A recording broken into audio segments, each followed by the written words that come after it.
વિદ્યાર્થી મિત્રો, આપણે પ્રથમ વિશ્વયુદ્ધની શરૂઆતથી લઈને અંત સુધીની માહિતી મેળવી. હવે જ્યારે અંત થાય છે ત્યારે પ્રથમ વિશ્વયુદ્ધના પરિણામો શું આવ્યા અને તાત્કાલિક પરિણામો કયા કયા હતા, ચાલો આપણે એના વિશે માહિતી મેળવીએ. સૌ પ્રથમ તો જ્યારે કોઈ યુદ્ધ થાય છે વિદ્યાર્થી મિત્રો, ત્યારે આપણને ખબર છે સૌથી મોટી જે એમ કહેવામાં આવે છે હાનિ, નુકસાન થાય છે એ હોય છે જાનમાલનું. લોકો પોતાનો જીવ ગુમાવે છે. તો ચાલો જોઈએ કે આ પ્રથમ વિશ્વયુદ્ધ થયું એના પરિણામે કેટલા લોકોએ જીવ ગુમાવ્યો અને કેટલી સંપત્તિને નુકસાન થયું. સૌ પ્રથમ વાત કરીએ તો લગભગ 6.5 કરોડ લોકોએ યુદ્ધમાં ભાગ લીધો હતો.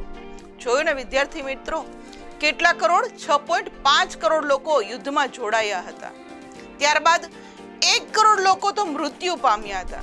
આ તો ફક્ત વિદ્યાર્થી મિત્રો એવું કહેવામાં આવે છે કે ગણ્યા ગાંઠિયા જ એમ કહેવામાં આવે છે કે આ લોકોના મૃત્યુ બતાવ્યા છે, પણ હકીકતનો આંકડો તો ખરેખર છુપાવવામાં આવ્યો છે.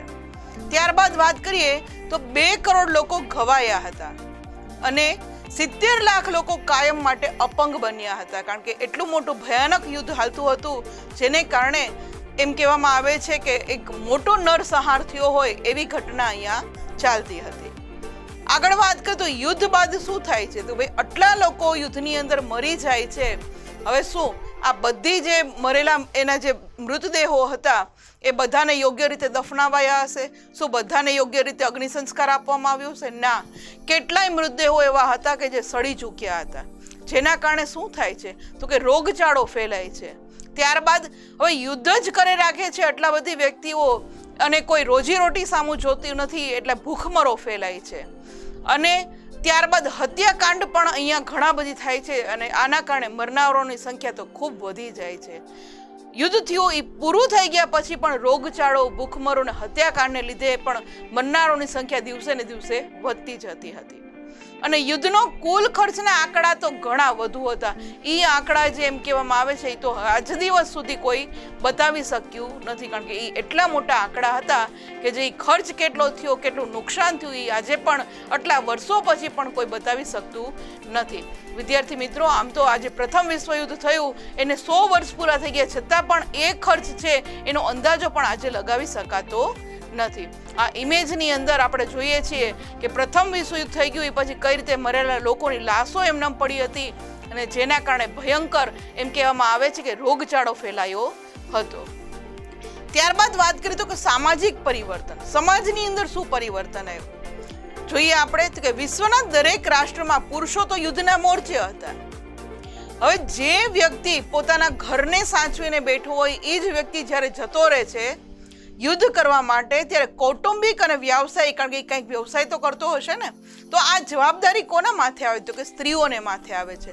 એટલે સમાજમાં એક મોટું પરિવર્તન આવ્યું કે પ્રથમ વિશ્વયુદ્ધ પછી સ્ત્રી છે એ જવાબદારી લેતા શીખી જાય છે. ત્યારબાદ વાત કરીએ તો ઘરની 4 દિવાલની અંદર જે આ સ્ત્રીઓ રહેતી, હવે એ બહાર આવે છે, પોતે વ્યવસાય કરે છે, પોતાના કુટુંબની જવાબદારી પોતે સંભાળે છે, જેના કારણે એ પુરુષને સમોવડી બની એમ કહેવામાં આવે છે. કારણ કે પહેલા શું હતું કે સ્ત્રીઓ ફક્ત ઘર સંભાળતી અને પુરુષો છે એ પોતે બહારનું કામ કરતા, જે કંઈ હોય એ કૌટુંબિક જવાબદારી પુરુષની સરે રહેતી. પણ પ્રથમ વિશ્વયુદ્ધ પછી સમાજની અંદર જબરદસ્ત પરિવર્તન આવે છે અને સ્ત્રીઓ છે એ પોતે પુરુષની બરાબરી કરતા શીખી જાય છે. સ્ત્રીઓમાં આત્મવિશ્વાસનો વધારો થાય છે અને સમાનતાની લાગણી જન્મે છે. કારણ કે વિશ્વયુદ્ધની અંદર કરોડો લોકો મરી જાય છે ત્યારે સ્ત્રી જ્યારે પોતે એકલી બની જાય છે એટલે એનો આત્મવિશ્વાસ વધે છે કે હવે મારે જ કરવું પડશે, મારે જ મારા જે બાળકો છે, સગા છે, માતા પિતા છે એની મારે જ સંભાળ રાખવાની છે. એટલે એ પોતે આત્મવિશ્વાસ વધારી અને પોતે પણ પોતાનું કૌટુંબિક જે કાર્ય હતું, વ્યવસાય હતો, એ પોતે સંભાળવા લાગે છે, જેના કારણે સ્ત્રી મતાધિકારની માંગ ઉઠી. ત્યાં સુધી શું હોય છે કે સ્ત્રીઓને મત દેવાનો અધિકાર નથી હોતો, પણ પ્રથમ વિશ્વયુદ્ધ પછી સ્ત્રી છે એને એવું લાગ્યું કે આપણે આ બધું કામ કરીએ તો આપણને મત દેવાનો પણ અધિકાર છે. એટલે પ્રથમ વિશ્વયુદ્ધ પછી સ્ત્રીને પણ મત દેવાનો અધિકાર છે એવી માંગ ઊભી થાય છે. અને આ ઇમેજની અંદર આપણે જોઈએ છીએ કે યુરોપના જે રાષ્ટ્રો કે જે ઘણી બધી ટેકનોલોજી વસાવી ચૂક્યા હતા, એ ટેકનોલોજીને હવે કોણ આગળ ધપાવે છે તો કે સ્ત્રીઓ આગળ લઈ જાય છે. ત્યારબાદ વાત કરીએ તો કે યુદ્ધ દરમિયાન જીવન જરૂરિયાતની ચીજવસ્તુનું ઉત્પાદન ઘટી જાય છે. આપણે જોયું વિદ્યાર્થી મિત્રો કે ઈસવીસન 1914 થી લઈને 1918 સુધી આ યુદ્ધ ચાલ્યું હતું ને જેની અંદર કરોડો લોકોએ ભાગ લીધો હતો. એના કારણે શું થયું કે એ લોકો જે વ્યવસાય સાથે જોડાયેલા હતા એ વ્યવસાયનું શું થયું કે વ્યવસાય તો બંધ થઈ જાય છે.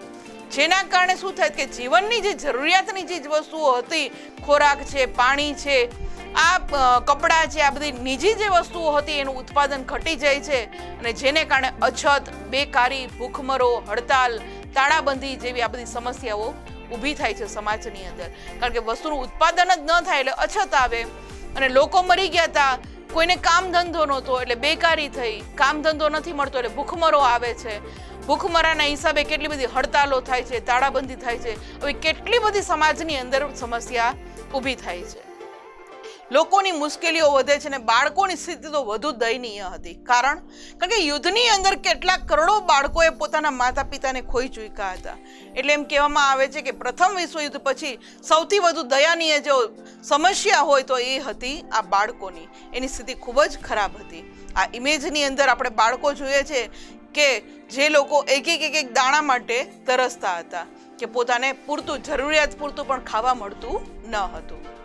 ત્યારબાદ વાત કરીએ આ ઇમેજની અંદર આપણે જોઈએ છીએ કે વર્સેલ્સની સંધિ કે જે જૂન 1919ની અંદર એમ કહેવામાં આવે છે કે વિશ્વયુદ્ધ થઈ ગયું પૂરું, ત્યારબાદ આ વર્સેલ્સની સંધિ કરવામાં આવે છે.